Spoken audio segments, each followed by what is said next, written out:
নমস্কার বন্ধুরা, মায়ের হেসেলে আজকে বানাবো সরু চাটলি। তার জন্য দেখো 300 গ্রাম সেদ্ধ চাল আর 100 গ্রাম হচ্ছে বিউলির ডাল। এটা ওভারনাইট ভিজিয়ে রেখে ওটাকে ভালো করে মিক্সিতে পেস্ট করে নিয়েছিলাম। এবং সেটাকে জল দিয়ে আর একটু পাতলা করে নিতে হবে। তাতে সামান্য একটুখানি নুন দিয়ে ভালো করে ফেটিয়ে নেবো। আর তার মধ্যে মেশাবো অল্প একটুখানি ময়দা দিয়ে ওটা ভালো করে মিশিয়ে নিতে হবে। পাতলা ব্যাটারটা যেন পাতলা হয়। এবার মোটামুটি চাল যা নেবে তার 3 ভাগের 1 ভাগ ডাল।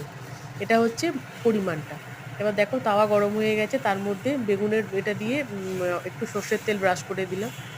দেওয়ার পরে 1 হাতা মতো কি 1.5 হাতা মতো ওই ব্যাটার ওর মধ্যে দিয়ে দিচ্ছি।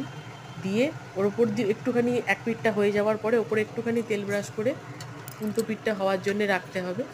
এবার দেখো আস্তে আস্তে এটা ছেড়ে যাবে, কারণ ওই তেলটা দেওয়ার পরে ওটা দিয়ে ভিজে ন্যাকড়া দিয়ে একটু মুছে নিতে হবে। নিয়ে এক পিঠটা হয়ে গেছে যেমনি উল্টো দিকের পিঠটা উল্টে দিলাম। দিয়ে একটা কমপ্লিট। সেমভাবে আর একটা করে দেখাচ্ছি।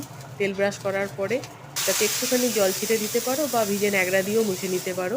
দেওয়ার পরে তার মধ্যে ওই 1 হাতা কি 1.5 হাতা মতো যেটা যেটা পরিমাণ তোমরা দিতে চাও সেইভাবে দিয়ে গোল করে ওটাকে একটু চাড়িয়ে দেবে চাটুর সঙ্গে।